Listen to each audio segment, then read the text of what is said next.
Good morning, good afternoon, good evening to whoever's out there watching. This is the first episode of my Unheard Legends Podcast with Jered, Bonneau, me. Now, I started this podcast just recently because there's a lot of people out there who have gone through a lot of shit in their lives, who have been through struggles, seen failure, successes, just all amounts of shit that you could possibly imagine. I'm sure a lot of people out there listening right now know exactly what I'm talking about. Sometimes those people embrace those struggles and those failures and everything that comes with this life, and they make it out the other side a better person. And they take what that has done to them and they build a foundation beneath them. And they grow and grow and grow and never stop reaching for the sky. Those people are what I call unheard legends. They're doing just as much, seeing just as much or more as all those famous people you hear about, all those rich people you hear about in these podcasts and motivational speakers. There's so many of us out there that have done those same things, been through those same things, felt those same things, and our voices aren't heard. Because we're not famous, we're not rich, and we're not out there. In some cases, it's just people aren't out there putting their stories out for people to hear, like I'm trying to do right here. So I'm going to bring these people to this table or do a webcast, Zoom call, what have you, however I got to get them online. And I'm going to set them down, and we're going to talk with these people. I have a guest list already sorted out, like 5 or 6 people. Some are just amazing. I got a man who has been through a lot of hell, seen a lot of things in his life. His mom was like arrested by the FBI, DEA. He's been through a lot. Came out on top. He's got a family now. He's doing amazing. Have a lady. I have another guy. He's been in the military. Served overseas. Done a lot of shit. Seen a lot of shit. I'm not going to give away anything, but he's got an amazing story. Came back, became a sheriff's deputy. His stories will blow you away.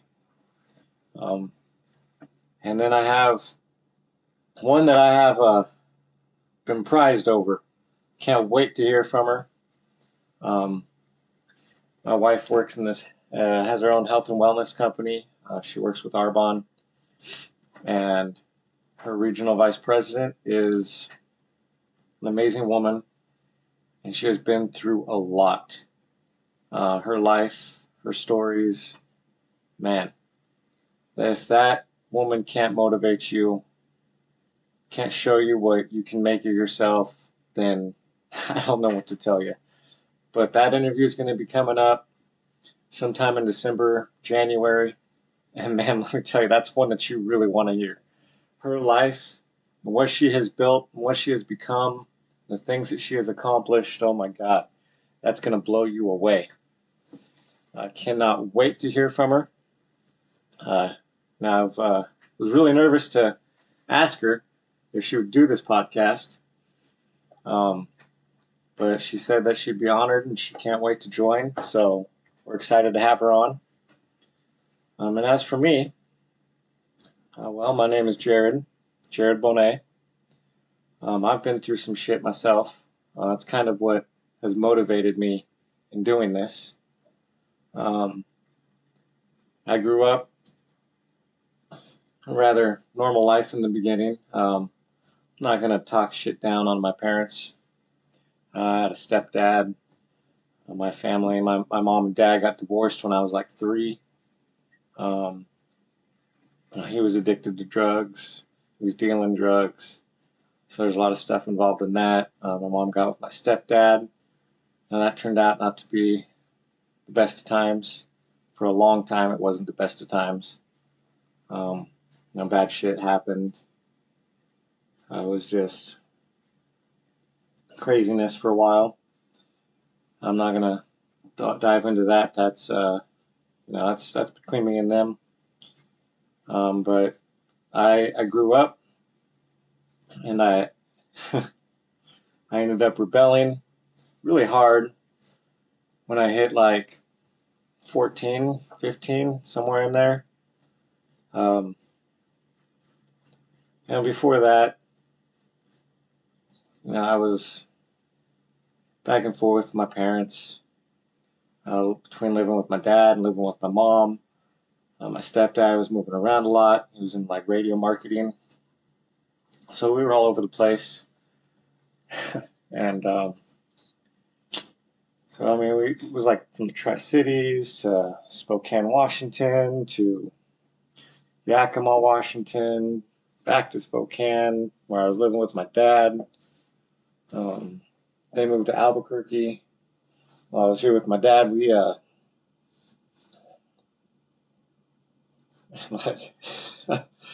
got in a lot of fights. I did a lot of stuff at school. Wasn't paying attention. Ended up getting expelled from 6th grade.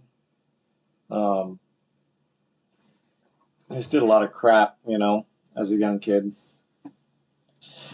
And my mom took me back, and I went down to Albuquerque, New Mexico, to live with my mom and stepdad, and do junior high there, where I did 7th and 8th grade at home. Did homeschooling. And it was good and bad. The homeschooling part was good. I learned a lot, grew a lot. Was able to focus, really get back into education. And this time, this was like towards the end of it. It was 2001. I remember because I was sitting in the living room doing my homework. And man, on TV, like everybody has those stories. But I was sitting in that living room and watching those planes hit those towers, and that was a crazy day. It's been crazy ever since for our country. But yeah, the bad part about that homeschooling part was there was really nobody. I had like no friends. My stepdad was like ultra religious. We were Seventh-day Adventist. And we ate like vegan burger. It was during the whole mad cow scare. My stepdad thought that beef was bad anyways because of God or whatever. And so we weren't eating meat. And then the mad cow was just like the cherry on top of why we shouldn't eat meat. So it was all veggie burger, and that sucked. And I had no friends except for the people that were at church. But we never really had a couple people, over for my birthday and stuff like that. But anyways, after that, we moved down to Phoenix, Arizona. Well, I moved back to my dad's for a little while. No, that's not true. From Albuquerque, we went to Phoenix, Arizona. That's what I got. From Albuquerque, we went to Phoenix, Arizona. And it's there where all hell broke loose, shit went sideways, everything fell off the rails for me in my life. Went to Phoenix, went to this shit high school. It was like a second or third stage high school, like after you start getting kicked out of one high school, you go to the next and the next. So this one I think was like the second stage high school. And they had like the gates, the lock gates, and the freaking little picket things at the tops of the gates, and there's resource officers there, like the whole 9 yards. They had cameras at like every corner of the buildings. I went to this high school. It was my first time back in school after being homeschooled. And I fell right into the wrong crowd immediately. It was like the day where y'all get together and you meet and you go to this little area off campus, to meet your teachers and meet your classmates and all this other crap. And I fell right into this group of kids that were the rebels, and hung out with them for the duration of ninth grade. And it was at this point where, I started letting people get into my head. I was so easily susceptible to manipulation and just trying to fit in and be cool. And God, man, I ended up getting drunk at school. I had a water bottle full of vodka. I was so drunk, I was falling all over the place. Ended up getting detained by the resource officer, and they took me to the principal's office. They were cool back in those days, though. All I had to do was write an essay about how drinking was bad, underage drinking was bad, and all that other crap. But I did not go back for 10th grade. I remember because after that, my stepdad, man, he lost his shit. I was like, they're trying to ground me for 6 fucking months. And I lost it. I was like, I'm not going to just sit in this fucking house with nothing going on, nothing to do, no friends, nowhere to go for 6 months. That's basically the whole school year. I was just not going to have it, so I just started rebelling. My buddies, well, they weren't really my buddies, but buddies at the time, they came over and they handed me, I don't remember if you know or if you remember, but back in 2002, there were these little keychain things that you used to be able to flick your cigarette ashes in. You pop them open, flip your ashes in there. It's this little cigarette holder. Anyways, my friends came over. They had one of these, and they gave it to me. They met me out in my driveway. I snuck out there, met with them. And they gave me this little thing, and it was full of meth. I'd never seen it before, never heard about it before, never done it before. They gave this to me, and I was like, what am I supposed to do with this? And they're just take hard, crush it up, and you snort it. So, took that shit back inside, crushed that shit up, put it in lines, and I snorted. It was 3 big lines. Man, kicked me in the back of my head. Felt like my whole, all back here was just burning. All this was burning.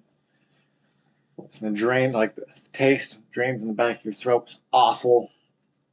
And from that point on, I was addicted to meth.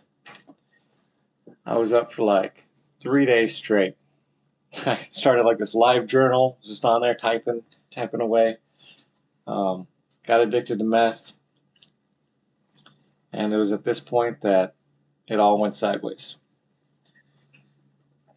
Freaking figured out where those people got it from. Ended up hanging out with those people. Started getting in good with this girl who was dealing. And she had friends in high places of the street life. And man, I fell into the wrong place at the right time, let me tell you. It's I started doing all kinds of shit. I started dealing it, I started making it, helping make it, getting all the stuff to make it. Back in those days, it was easy. We didn't have all that shit where you had to go to Walgreens and show them your ID. Now you just walk right in, you could buy the whole fucking shelf of Sudafed and walk on out. And we'd strip all the ephedrine out of it, and all that shit, man. It was crazy.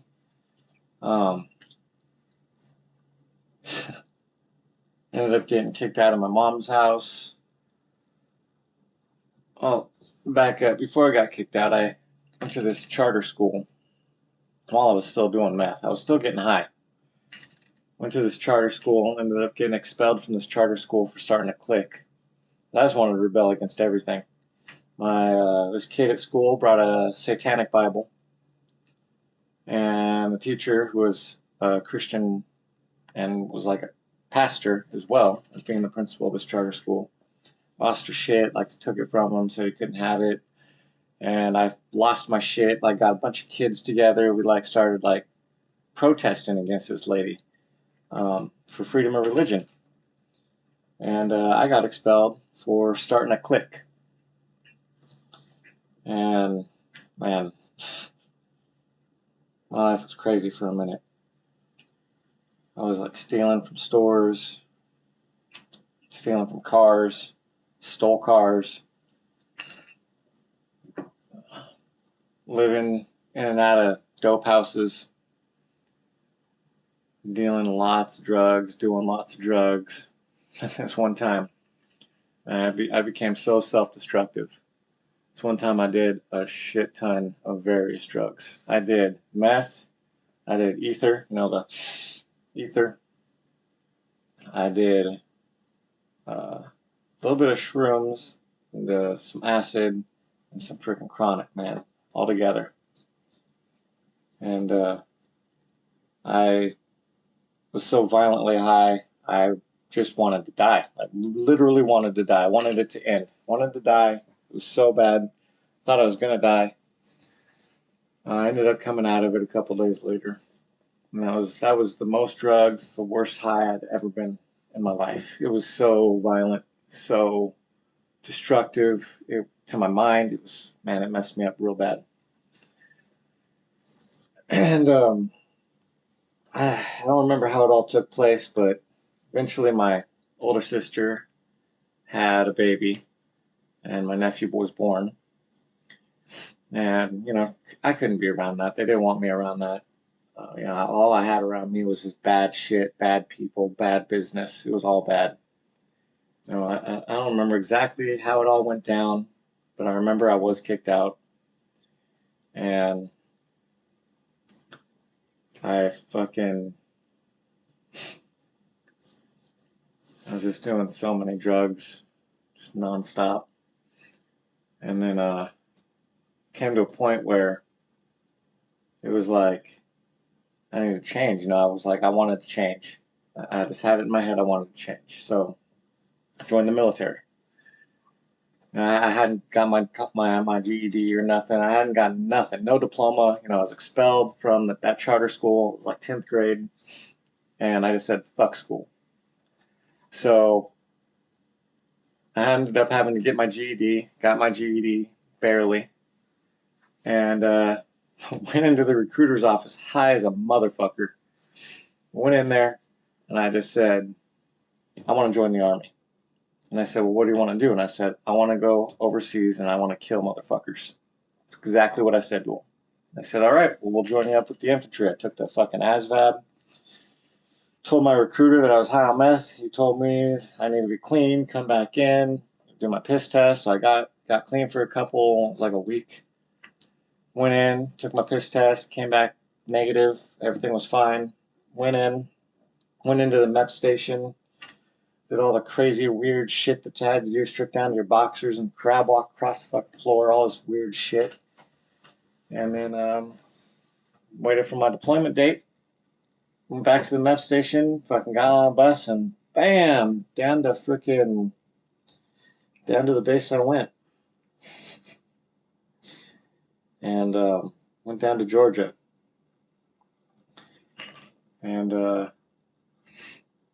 went to the Sand Hill and started my infantry training. Did my infantry training, my AIT training all there. And it was a rough, man, like hell week. It was like 3 weeks long. That was real hell. Because like not only was I being like having my ass kicked, but on top of that, I'm detoxing from fucking doing meth for fucking years.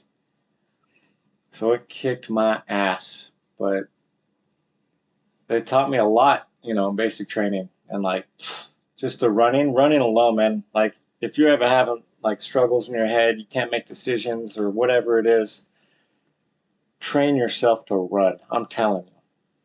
Because like, and you're running, you're jogging, you're sprinting, whatever it is that you're doing, like, that first mile, you're just hating yourself. In your head, you're like, you just want to stop, you want to walk, you want to breathe.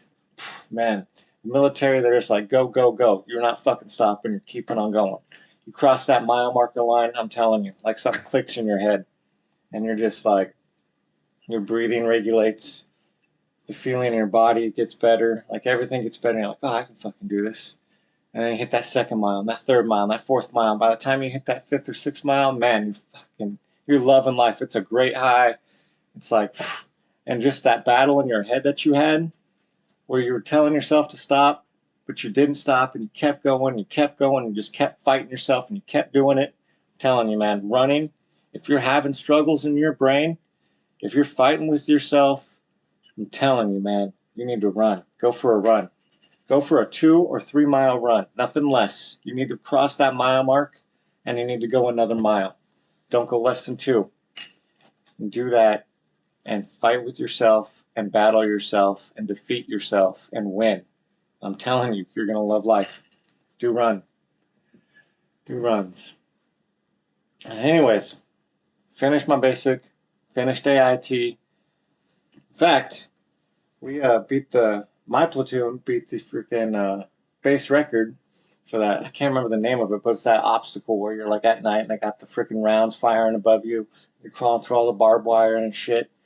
Our whole platoon beat the freaking base record of getting through that the quickest. Our first sergeant actually jumped in and got behind us. He was so excited. He was freaking going right behind us. We got through it all, full gear. That was pretty cool. Did a lot of cool shit. Learned how to be a team player. Learned how to work with others. Learned how to defeat myself, beat myself, and better myself. And then I get my duty station. I go to Fort Carson, Colorado. This is 2005, 2006, somewhere in there. Go to Fort Carson. Get my orders, go do all my shit, get in my freaking barracks, me and my platoon, and all that crap. And we are training hard. We are training every day, all the fucking time. We're live fire training, we're night training, night fire training, all that shit. We're freaking 50 cals, all that shit. I was a part of a heavy weapons platoon. We were doing fucking tow missiles, like all kinds of weird shit, man. Yeah, we were doing all kinds of training. Heavy weapons deployment team is what my platoon was. Heavy weapons deployment. I think it was team, might have been heavy weapons deployment. I can't remember. It was a while ago. But my dumbass, we end up getting our orders. And I was Indian head. That was my battalion. And our orders were to go to Ramadi, Iraq. We were going to go in 2006. So we get our orders. We had I think it was 2 weeks to get our shit together, to prepare, get our fucking everything all drafted out, the whole 9 yards ready to go. And then we're going to go to fucking Texas, do a couple weeks of war training, and then ship out to fucking Iraq. During those 2 weeks, I decided to go off base and get fucking meth and get high. And I did that for a week straight. Nobody knew where I was. I was basically AWOL. And came back on the base, got fucking smoked, fucked up. It was zero tolerance.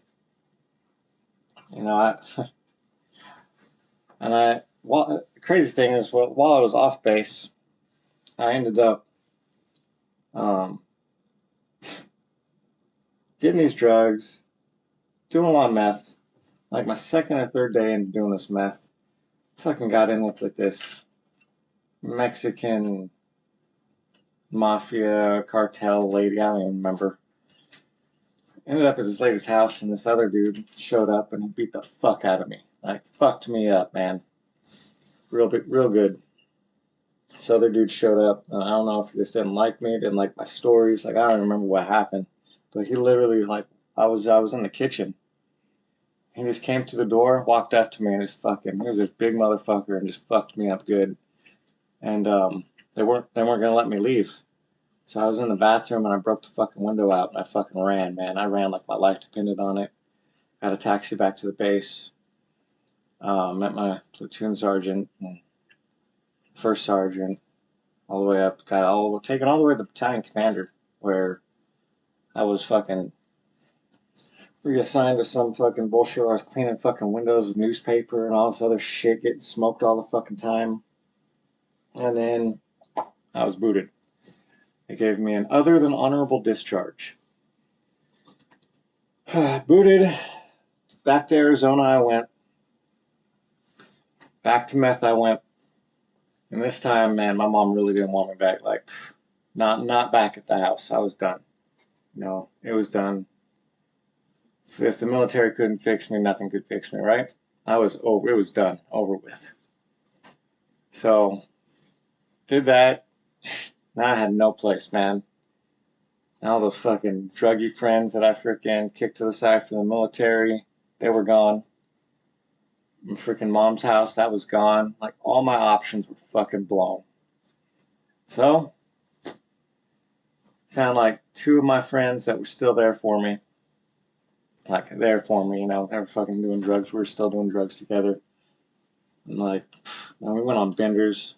Ended up scraping some money together, bought a fucking ounce. And in that time, I'm not bullshitting you. Meth in Arizona was cheap. We ended up getting like an ounce for like $850. I mean, it wasn't the best meth, but we did that, and we just stayed in this apartment and just did that nonstop. Nonstop. That's all we did for like a fucking week. And after that was done, the apartment was no longer available. Ended up getting a girlfriend,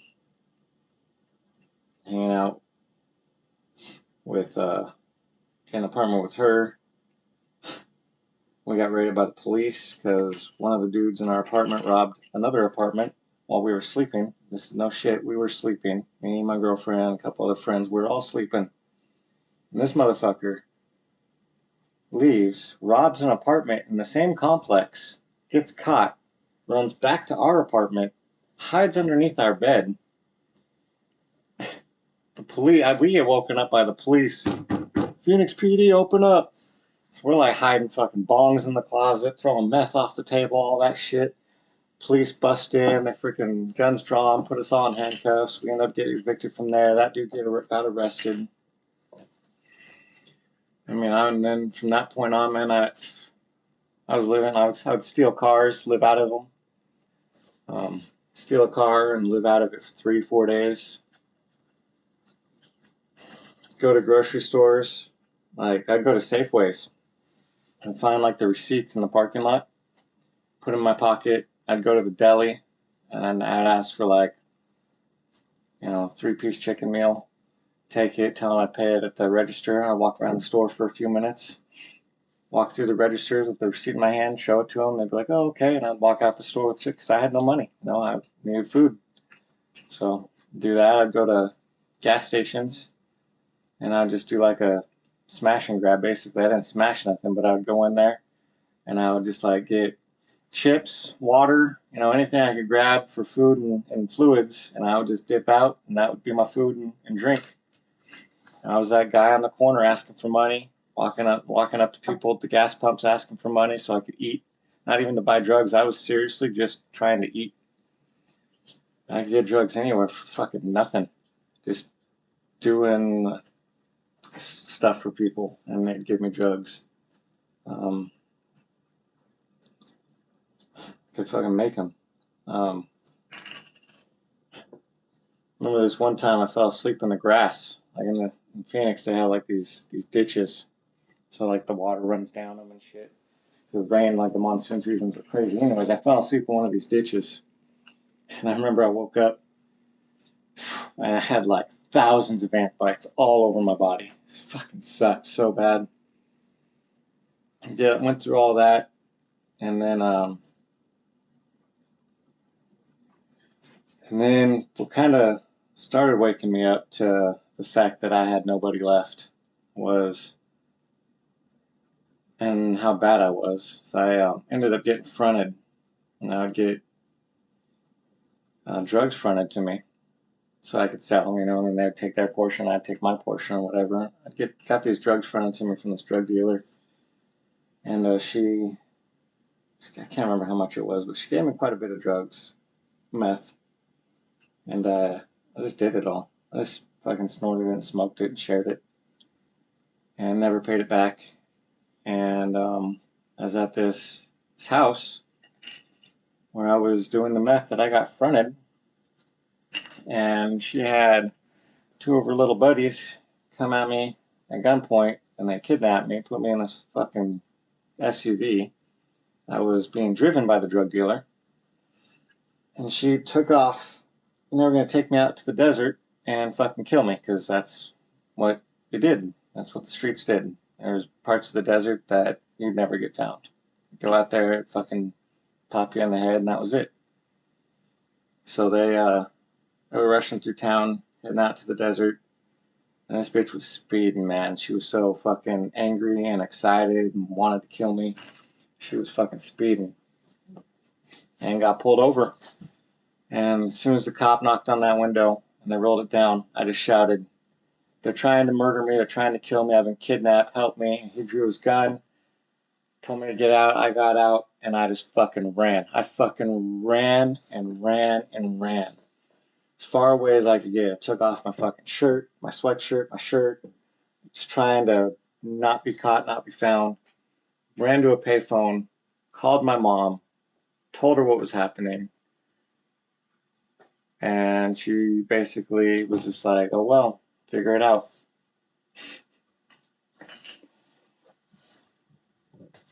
So, back to the streets I went. And eventually I wound up at the girlfriend, and tried killing myself. Slit my wrist down here. I don't know if you can tell the scars, but I got dug. I was so gone, depressed, wanted it to end. I took a razor blade, and I did this over and over, digging into my wrist until I could see the tendons, the freaking veins. I found a vein, and I just sat there and I fucking poked at it, and finally just got it, and I just do this right here, and it, psh, psh, it was bleeding all over the place. And somebody found me, I can't remember who, and they took me to the hospital, and they bandaged me all up, and my girlfriend's parents contacted my mom, and I was like, something's got to be done. So my mom bought me a bus ticket and shipped me back here to Spokane, Washington to live with my dad. Showed up here, it was like 2007. I think it was May 16th, 2007. Had nothing. No ID, no birth certificate, no social security card, just the clothes on my back. Like, I had nothing. Got here, and my dad, he's a drug and alcohol rehab counselor. So he shaped me up. Like, I got here, it was like 3 or 4 weeks of just hard detox. And he was the kind of guy that like didn't even want to give me cigarettes. And I was smoking at the time. No cigarettes, no chew, no nothing. So I mean, it was detox from nicotine, from fucking meth, from everything. And I was malnourished. I weighed like $110, if that. I mean, I was just like a freaking, just terrible, nothing but bones, man. And he got me out of it. And then guess what? Met some fucking people. Tried meth one more time. But it was different. Up here it's different. It wasn't the same aura, the same feeling, the same group, the same crowd. People up here are fucking fake. At least they were. It was fake. Fake as fuck. People were trying to be these hard street thugs and all. Man, like, I came from Phoenix, Arizona, like, lived in the square, man. The square is like this little squared off area. That's just nothing but fucking like ex-felons and gang members and shit. Like motherfuckers walking around in their fucking front yard with shotguns and fucking shit like you see on the movies. Like, that shit's real. That's where I came from when I was doing shit. Like, that's where we get drugs and hang out and whatnot. So I came up here and, like, it was so phony that, like, I did it for, like, did that one time, man, and I was like, fuck it. Like, this is stupid. This is fucking gay. I'm done. So, ended it. Ended on my own, like that in my head. Like, it was like the lifestyle change. And I was like, I'm done. Fuck it. Um, but, so then I decided that I need to go to school, right? I need to go to college, make something of myself. So I go get a bunch of money, get loans, get grants, all that crap. And I go to college, go to my community college here. And I failed it like a motherfucker. Wasn't involved at all. I said, all right, fuck it. I took all that money and I bought a shit ton of weed.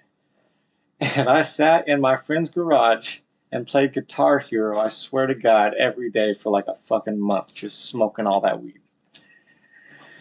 Not going to school, got kicked out because I wasn't going, wasn't paying, nothing, and ended up with all that money on my fucking back.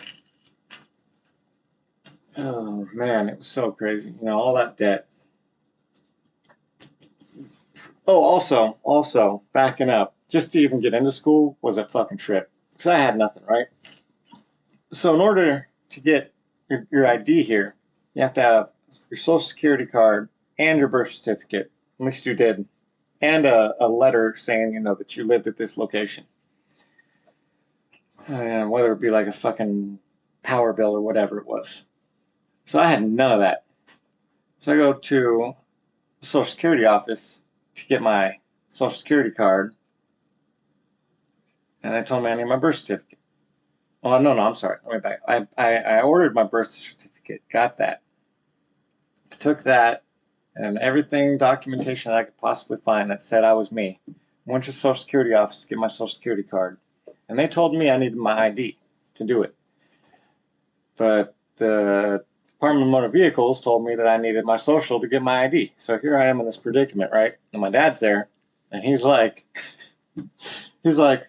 well, my son's born and raised here his whole life, and he can't get his social, but illegal aliens can come over here, and you just give them socials or whatever the hell they want with no IDs or nothing. And man, the manager, who happened to be a black guy, freaks out, yells at us, tells us to leave. We leave. Him and a federal officer follow us out into the parking lot, and they are in our faces doing this, and I lose my shit. And I'm like $130 at this time. I'm just now getting out of the mess. I'm like, I weigh nothing. So I don't even know what the fuck I was thinking. But I take off all my shit and I'm like, fuck you, I'm gonna fuck you up. Get out of my dad's face, blah, blah, blah, blah. And that motherfucker gets on the radio, a federal officer, and I just take off. I take off running. Homeland Security end up at Homeland Security and up at the federal courthouse here in downtown, up on the 4th floor of the federal courthouse, detained by Homeland Security, where I'm in the freaking cell, they take my pictures, my tattoos, freaking height, weight, all that shit. I write out a statement about what happened. They release me. And I go to court, and like the day of court, I'm sitting there with my public defender, and he's telling me that the manager, the black manager, happened to say that he was in fear for his life, stating that he thought that I was going to come back and kill him and the foreigners that worked there, or something to that effect. And so when the judge was reading all this shit and looked at me and saw everything that went down, he basically dismissed the whole case, said it was bullshit, except that I had to do 3 days of anger management class and pay like a $300 fine. So I did that.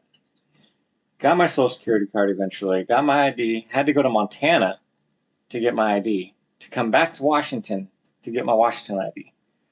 So I went through this whole thing, got my ID anyways, and went to school and all that other shit. Fast forward to where we're at. So at this point, I needed a job. I get a job at McDonald's where I just fuck it off. I worked there for like a week, fucked it off. Got a job at Rosars, doing stocking on the shelves, fucked that off. Got a job at Rite Aid, and that's where I met my wife, by the way. Got a job at Rite Aid. I was doing the cash register shit and the stocking shit, all that crap. And met my wife, man. The first time I saw her, man, it was like my whole fucking body changed. My freaking heart fluttered, like everything, man. First time I saw her was amazing. She was a pharmacy tech. I saw her behind the counter. And man, it was like the most beautiful woman I'd ever seen in my life. And I just knew. I was like, that's mine. Like she's mine. I need to make her mine. And it was like immediately I was just, hey, let me take you out to lunch. Let me take you out to lunch. It was every day I was asking, take her out to lunch, get her number, all this other shit. And it was like months of that and being denied. And she finally gave me her number. And she took my number. And she called me up one night and she was like, hey, come over to my house. So I was driving this shitty, like 89 or 87 Nissan Stanza, bird shit yellow, car, barely ran. Took me like an hour to get out to her because I kept dying and having to like starter fluid my fucking car to get there. I get there. By the way, I bought that car for like $175 because it was such a piece of shit. Anyways, I get to her house and we're dancing and listening to music and talking and kissing and try to have sex, and she denies me. She's good on her. She's one hell of a woman. She's never done cigarettes, never drank, never done drugs. Man, she's amazing. And so she denied me, and went back home, all blue balled and shit, and back to my dad's house and hang out with my friends. And then I did some shrooms with my friends. In Arizona I've done shrooms, but they're a little different in Arizona. Let me tell you, Washington, the shrooms here will fuck your world up. In Arizona you could do like, back then, I mean, maybe I got shit shrooms, but the shrooms I was getting, you could do like an eighth of shrooms throughout the day, and you would get fucking high, but it was, it was tolerable. Come to Washington, I buy a fucking eighth of shrooms for me and an eighth of shrooms for my buddy, and I do all of them at once. I just fucking ate those caps like a mother. Ate them all. In the car. And by the time we got to my house, I was feeling it. And I peeked out probably about an hour later to where, we had like Super Troopers on in the background. I couldn't hear what they were saying. All I could hear was the fucking music. And we had like that wood paneling on the wall, and all I could see was it just doing this shit. My carpet was weaving in and out of itself. And I was like, man, I gotta knock this shit off. So like I crawled into my bed and I put the blankets over my face. I'm just trying to go to sleep. Close my eyes. I'm just seeing lights and colors and all this weird shit behind my eyelids. I'm like, I gotta get outside. So we go outside, we go smoke a cigarette. I'm like violently high, uncomfortable. I can't, my body's not comfortable. I can't stand right. I can't sit right. I'm just not right. And so my buddy's like, we need food. I'm like, all right. So we jump in my car. And at this time, it's like I'm driving a Ford Probe GT stick shift. So we jump in, and I'm sitting there, and I'm like, I'm too fucking high to drive this. So we switch seats. He jumps in. We look at the time. Oh, I'm sorry. We back up. He backs up. As soon as we start going down the alley, I look at the time, and it's like 2:05 or something. I'm like, shit, it's 2 o'clock in the morning, bro. Everything's closed. I'm like, fuck, let's just turn around. So he drives down the alley, takes a right to come back up into my alleyway and into my fucking parking lot, into my driveway. By the time we did all that, I look back at the time, it'd been like 20 fucking minutes. It took us 20 minutes to go down an alley, around the block, and back to my driveway. That's how fucking high we were. Anyway, so I'm still hanging out with these bad people. I ended up getting fired from Rite Aid because I was stocking cigarettes and stealing them, and they caught me. So they fucking fired me and lost my job there. And ended up working in for like a work source, where it was like temp work, day labor, that type of shit, doing factory work. And during this time, I finally got my wife to start dating. No, we started seeing each other. We weren't dating yet. Man, I was spoiling the shit out of her. I tell you, like I was broke as fuck, and I spent every dime I ever had on her. Every time I got a paycheck, I'm telling you, all of it went to her. I'd get my shit, and I just I went and bought her a fucking diamond pendant necklace. I bought her a big old fucking massive teddy bear, freaking 4 or 5 pound heart box of freaking chocolates. That was my Valentine's Day present to her. We weren't even dating yet. I was buying her like iTunes freaking gift cards, like just throwing my money, trying to win her over. She was and still is the most beautiful thing I'd ever laid my eyes on. So pure, just amazing woman inside and out. And this one time, like we're talking on the phone, and we weren't even dating yet. This was March. I think this was March 8th of 2008. March 7th, March 8th, so March 8th, 2008. On the phone, and before she hangs up, she goes, "All right, I love you, bye." And I was like, "Wait, what?" She's like, "Oh, nothing." And I was like, "No, seriously, what?" She's like, "Oh, yeah." And I was like, "No, I'm coming over." So like, I drive out there, I pick her up, I take her to this place where like, kind of drive off into this dirt road. There's railroad tracks and shit. We're sitting there talking, and I tell her that I love her because I wanted to be the one to say it, but she said it first, and then I said it back. We told each other that we loved each other and that we were in love with each other. And at that point is when we started dating. We weren't even dating yet. And she was going to college to be in sports medicine, do athletic training, and started dating. Man, it was like immediately, we're just talking about our lives and our future together, and where we wanted to be and how we wanted to marry each other and family that we wanted to have together. I mean, this was like immediate. And we were always talking about this. And I bought her a promise ring and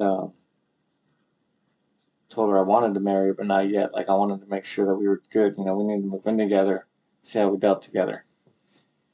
And this woman changed my life, let me tell you. And I was a piece of shit. And this woman changed my life. And eventually she graduated. We got married in 2012. Had our first kid, 2014. Now we have 4 kids. Beautiful family. We have a house, cars. I own 3 businesses. Starting a 4th one. She's working health and wellness, stay at home, taking care of the house, taking care of the kids, doing accounting for my mom, doing Arbonne. And it's just, and there's much more to tell, but we're running out of time. I just wanted to tell you, don't ever give up. We're all Unheard Legends. We've all been through shit. We've all gone through shit. We've all seen some shit. But at the end of that, there's always something, man. You can always do better. You can always be better. You can always better yourself. Never, ever stop striving for greatness. Never, ever quench the thirst for success. Always stay hungry. Always move forward. Always fall forward. Never give up. Never give in. Fight those demons. Defeat yourself. Beat yourself. Conquer yourself. And you can conquer the fucking world. You can become a legend. Unheard or heard, doesn't matter. Be your own legend. Do something with yourself. If I can do it, I know for a fact you can fucking do it. Get off your ass. Get shit done. Take care of business. Find out who you are. And then better who you are. Alright, well, got some great guests coming up. Stay tuned. I'll keep you all informed. I'll keep making videos. Keep putting dates out there once we get everything lined up. Let you know who's coming on. Let you know when. And see you guys soon. Thank you.